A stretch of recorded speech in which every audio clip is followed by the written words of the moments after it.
2026-এ জোটের আর্জি জানিয়ে বামফ্রন্ট চেয়ারম্যান বিমান বসুকে চিঠি আইএসএফ বিধায়ক নওশাদ সিদ্দিকীর দাবি যে এই 2026-এও 21-এর মতো সংযুক্ত মোর্চা তৈরি করা হোক এবং ফ্যাসিস্ট বিজেপি ও দুর্নীতিগ্রস্ত তৃণমূলকে পরাস্ত করতে এই জোট দরকার। এবং তার যেটা বক্তব্য যে এই জোট নিয়ে তিনি 100% আশাবাদী। তবে 2021-এ আমরা দেখেছি এই জোটের আসন সমঝোতা নিয়ে একটা সমস্যা তৈরি হয়েছিল। 2026-এও তার পুনরাবৃত্তি হবে না তো? সেই প্রসঙ্গে কিন্তু নওশাদ সিদ্দিকী জানিয়েছেন যে যে দল যেখানে শক্তিশালী সেখানে সেই দলকে সমর্থন করতে হবে, কোনো দল একেবারে তার গোড়ামো ধরে রাখলে হবে না, যে যেখানে শক্তিশালী তাকে সেখানে সাপোর্ট করে বিজেপি এবং তৃণমূলের বিরুদ্ধে লড়াইয়ে সামিল হতে হবে, এমনটাই আহ্বান করেছেন আইএসএফ বিধায়ক নওশাদ সিদ্দিকী। যেমনটা মনে করছেন যে 2021-এ যেভাবে সংযুক্ত মোর্চা তৈরি হয়েছিল এবং সেই সংযুক্ত মোর্চার দেখা গিয়েছে একমাত্র বিধায়ক নওশাদ সিদ্দিকী ভাঙড়তে জয়ী হয়েছেন এবং সেই কারণেই তিনি বলছেন যে ফ্যাসিস্ট বিজেপি এবং দুর্নীতিগ্রস্ত তৃণমূলকে হারাতে হলে কিন্তু এই কংগ্রেস সহ সিপিআইএম এবং আঞ্চলিক যে দলগুলো আছে সেইগুলোকে নিয়ে আবার এই জোট একটা হওয়া দরকার রয়েছে এবং সেই প্রসঙ্গে তিনি কিন্তু 100% আশাবাদী রয়েছে। আপনারা জানলেন কিভাবে আমরা চিঠি দিয়েছি? বাংলাদেশ সংবাদদাতা আমরা নিশ্চিতভাবে এটা পাবলিক করিনি। তো যেখান থেকে পাবলিক হয়েছে একদিন পাবলিক হতো। তো একটা কতটুকু কথা বলি, আমাদের মূল লক্ষ্য হচ্ছে ফ্যাসিস্ট বিজেপি আর দুর্নীতিগ্রস্ত তৃণমূল, এই দুটো শক্তিকে পরাস্ত করতে হবে। 2026 ইলেকশন এগিয়ে আসছে, মানুষ বিজেপি তৃণমূলের বাইনারিকে আর বুঝছে না, ধরে নিয়েছে বিজেপি তৃণমূল বুঝতে পেরে গিয়েছে যে কিভাবে একে অপরের পরিপূরক। তাই সমাজের আমি তো বিভিন্ন সময় বিভিন্ন জায়গায় ঘুরি আর আমি সমাজের সমস্ত স্তরের মানুষের সঙ্গে মেশার চেষ্টা করি। তো সেখান থেকে যে আমি উপলব্ধি করতে পেরেছি তারাও চাইছে যে 2026 ইলেকশনে জাতীয় Congress, larger left front, ISF, আরো যারা ছোটখাটো বড় আরো রাজনৈতিক দল যারা আছে তারা ঐক্যবদ্ধ হোক, এই বিজেপি তৃণমূল এই বিজেমূলকে পরাস্ত করুক। সেটা আমি শুনেছি, উপলব্ধি করেছি মানুষের চাইছে কি। সেই জন্য অপোজিশনে অবশ্যই বিজেপি ছাড়া একজন সিনিয়র মোস্ট পলিটিশিয়ান বিমান বোস স্যারকে আমি আমাদের পক্ষ থেকে আমরা একটা লেটার করেছি, চিঠি করেছি যে স্যার আপনি যেভাবে 2021-এ উদ্যোগ নিয়ে সংযুক্ত মোর্চা তৈরি করেছিলেন সেইভাবে 2026-এ আপনারা আপনার নেতৃত্বে আপনি দায়িত্ব নিয়ে দ্রুততার সাথে একটা জোট করে তুলুন। তবে এই জোট শুধু ভোটের আগের দিনে ঘোষণা করলে জোটের ইম্প্যাক্ট করবে না, বা একটা ব্রিগেড ময়দানে বড় জনসভা করে ঘোষণা করা হলেও এতে ইম্প্যাক্ট করবে না। আমি চাই, মনে প্রাণে চাই, এই জোট সমাজের বুথ স্তর থেকে তৈরি হয়ে রাজ্য স্তর পর্যন্ত যাবে, রাজ্য স্তর থেকে বুথ স্তরে পৌঁছাবে। তাহলেই বিভিন্ন মিটিং, মিছিল, আন্দোলন, অনৈতিক কাজ বিজেপি তৃণমূল যেগুলো বারবার করছে তার বিরুদ্ধে মাঠে ময়দানে লড়াই করতে হবে, মানুষের কনফিডেন্স বিল্ড আপ হবে, মানুষ আমাদের সাথে আসবে, বিজেপি তৃণমূলকে সহজেই তারা ছুড়ে ফেলে দেবে। সেখানে দেখা যায় যে আসন সমঝোতা নিয়ে একটা সমস্যা সৃষ্টি হয়। দেখুন একটা কথা বলি, আসন সমঝোতা আগে পরে করতে হবে, প্রত্যেকের সম্মান আছে, সে সম্মানজনক জায়গায় রেখে আগে পরে হবে। এটা ব্যাপার আমার কাছে মনে হয় কোনো বড় ব্যাপার নয়, এটা একটা ছোট্ট ব্যাপার। আগে আমাদেরকে এক জায়গায় বুঝতে হবে, মানুষের কাছে বার্তা দিতে হবে, হ্যাঁ আমরা বিজেপি তৃণমূলকে হারাতে পারবো, সেই পারসেপশন তৈরি করতে হবে, সেই জায়গাটা নিয়ে আসতে হবে। মানুষ যেটা চাইছে, মানুষ দিল থেকে যেটা চাইছে, সেই দিলের খবরটা বাস্তবে রূপ দিতে হবে। যেখানে সিপিএম শক্তিশালী সেখানে আমরা ধরে রাখলে হবে না, আমরা ছেড়ে দেবো সিপিএম কে। যেখানে আরএসপি শক্তিশালী আমরা কেন টানাটানি করবো, আরএসপি কে ছেড়ে দিতে হবে। যেখানে সিপিআই শক্তিশালী সেখানে সিপিআই কে ছেড়ে দেবো।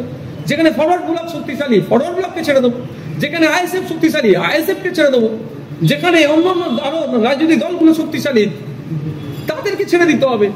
আর যেখানে জাতীয় কংগ্রেস শক্তিশালী তাদেরকে ছেড়ে দিতে হবে। এইভাবে এটা তো জোট, এইভাবে তো জোট তৈরি হবে না। আমি শতাব্দী প্রাচীন দল জানার জন্য বলছি, আমি বলবো আমার একটা জিতেছিল 21-এ, আমাকে 100 খানা দিতে হবে, এটা তো ইলিগাল ডিমান্ড হয়ে যাবে। আমি বলবো আমি 34 বছর শাসন করেছি, আমাকে 150টা দিতে হবে, আজকে সময়ের দাবিতে সেটা কি।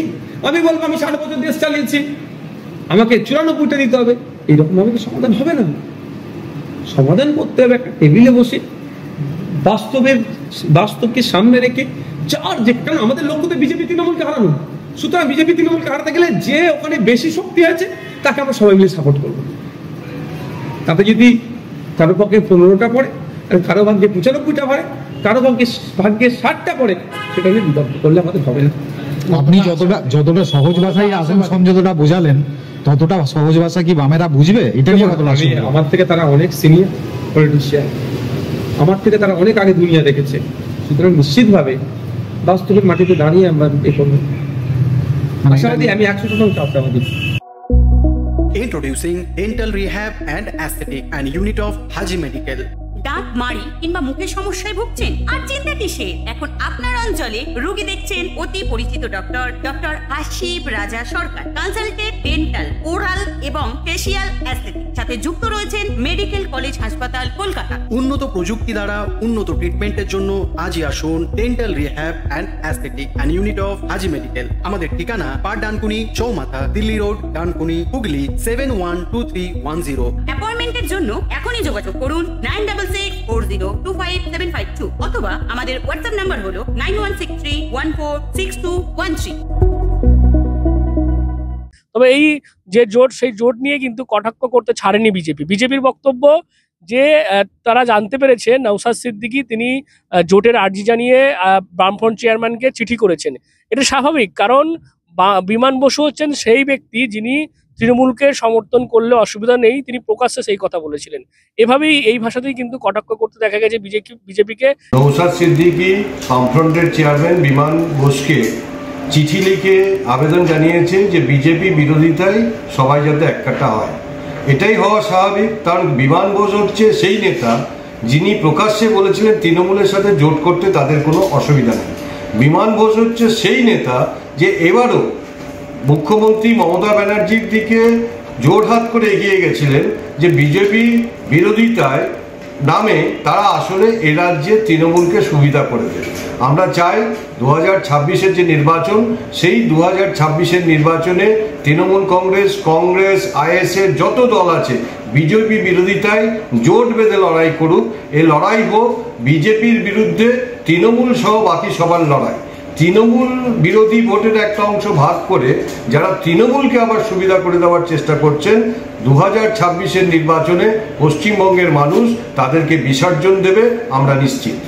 বিজেপির যেটা বক্তব্য যে 2026-এর নির্বাচনে আইএসএফ, সিপিআইএম, কংগ্রেস সহ সব দল একত্রিত হয়ে বিজেপির বিরুদ্ধে লড়াই করুক, কোনো আপত্তি নেই, তারা সেটা চান। তবে যারা তৃণমূলকে সুবিধা করতে চাইছে এই জোটের নামে, তাদেরকে কিন্তু 2026-এর নির্বাচনে মানুষ বিসর্জন দেবেন, এমনটাই কিন্তু বলছে বিজেপি। সব মিলিয়ে এই যে জোট আমরা 2021-এ দেখেছি এবং তাদের আসন সমঝোতা নিয়ে একটা সমস্যা তৈরি হয়েছিল। এই 2026-এর নির্বাচনে যদি জোট হয়, আইএসএফের যেটা বক্তব্য, যদি জোট হয় তারপরও সেই জোটের ভবিষ্যৎ কি হয় এবং আসন সমঝোতা নিয়ে আবার কোনো রকম জটিলতা তৈরি হয় কিনা, বা যদি জোট হয় সেক্ষেত্রে এই 2026-এ ফলাফল কি হয় সেদিকেই কিন্তু নজর থাকবে আমাদের। আর আপনারা নজর রাখুন ডিএনএন বাংলায়। ডিএনএন বাংলা সবার মনে, সবার ফোন। বাড়ি হোক কিংবা অফিস, কিচেন হোক কিংবা বাথরুম, সবকিছুই মনের মতো করে সাজাতে আজই আসুন আল আমিন মার্বেল হাউস। এখানে নামি দামি এবং গুণগত সম্পন্ন মানের টাইলস, মার্বেল এবং গ্রানাইটে রয়েছে প্রচুর সম্ভার। আমাদের ঠিকানা আল আমিন মার্বেল হাউস, গ্রাম মুকুন্দপুর, পোস্ট মশাট, জেলা হুগলি, পিনকোড 712701। আমাদের কন্ট্যাক্ট নাম্বার 7319093272, এছাড়া 7063845499।